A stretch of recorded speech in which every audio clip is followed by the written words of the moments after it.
Hello! Welcome back. കഴിഞ്ഞ ദിവസത്തെ നമ്മുടെ ബ്രഷ് പെൻസിൻ്റെ അൺബോക്സിങ് കണ്ടായിരുന്നല്ലോ അല്ലേ? അപ്പം പുതിയ ബ്രഷ് പെൻസ് കിട്ടിയ സ്ഥിതിക്ക് അത് വെച്ചൊരു പരീക്ഷണം നടത്താതിരിക്കുന്നത് ശരിയല്ലല്ലോ. ആ ബ്രഷ് പെൻസിന് ഒരു വിഷമം ആവത്തില്ലേ?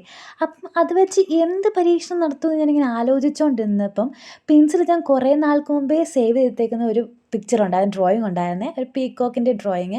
ഞാൻ നിങ്ങളോട് ഓൾറെഡി പറഞ്ഞിട്ടില്ലേ, ഞാൻ ഒരു വോൾ ഡെക്കോറൊക്കെ പ്ലാൻ ചെയ്യുന്നുണ്ട്. ഒരു സൈഡിൽ മോട്ടിവേഷണൽ കോട്ട്സും ഒരു സൈഡിൽ നല്ല കളർഫുൾ ഡ്രോയിങ്ങും. അപ്പം അതിലേക്കൊരു ഡ്രോയിങ് ആക്കാം ഇതെന്ന് ഞാൻ കരുതുന്നു. അപ്പം എൻ്റെ ഒരു പ്ലാൻ എന്ന് പറഞ്ഞാൽ ഇങ്ങനെ ഒരു 10 വാൾ ഡെക്കോർ സീരീസ് ആയിട്ട് ഞാൻ വീഡിയോസ് പോസ്റ്റ് ചെയ്യാമെന്നാണ് ഞാൻ ഉദ്ദേശിക്കുന്നത്. നിങ്ങളുടെ സപ്പോർട്ട് കാണുമെന്ന് വിചാരിക്കുന്നു. അപ്പോൾ ഓരോ ദിവസം അല്ലെങ്കിൽ ആൾട്ടർനേറ്റ് ഡേയ്സിൽ നമ്മുടെ വാൾ ഡെക്കോറിൻ്റെ ഓരോ ഡ്രോയിങ്സ് 10 ഡ്രോയിങ്സ് ഓരോന്നോരോന്നായിട്ട് ഞാൻ ഇടുന്നതായിരിക്കും. അപ്പം അതിൻ്റെ ഫസ്റ്റ് സീരീസാണ് ഇത്. അപ്പോൾ ഈ ഡ്രോയിങ് വലിയ തരക്കേടില്ലാതെ വരയ്ക്കുന്നുണ്ടെന്നാണ് എനിക്ക് വിശ്വാസം. എൻ്റെ ബ്രഷ് പെൻസ് വെച്ചുള്ള ഫസ്റ്റ് ഡ്രോയിങ്. അപ്പോൾ അതിൻ്റെ ചെറിയ ബുദ്ധിമുട്ടുണ്ട്. അത് ഇടയ്ക്ക് പടർന്നൊക്കെ പോകുന്നുണ്ടായിരുന്നു. അത് എനിക്ക് ആദ്യമായിട്ട് യൂസ് ചെയ്യുന്നതുകൊണ്ടായിരിക്കും. എന്തായാലും ഞാൻ അധികം വൈകാതെ എല്ലാം പഠിച്ച് സെറ്റാകുന്നതായിരിക്കും. അപ്പം നമ്മുടെ ഇന്നത്തെ ഡ്രോയിങ് ഇതാണ്. ഇഷ്ടമായി കാണുമെന്ന് ഞാൻ വിശ്വസിക്കുന്നു. ഇഷ്ടമായോ ഇല്ലയോ എന്നൊക്കെ നിങ്ങൾക്ക് കമൻറ്റിൽ പറയാം. പിന്നെ ഞാൻ എപ്പോഴും പറയുന്ന കൂട്ട് സ്ക്രോൾ ചെയ്ത് കളയാതെ ലൈക്കൊക്കെ കൊടുക്കണം.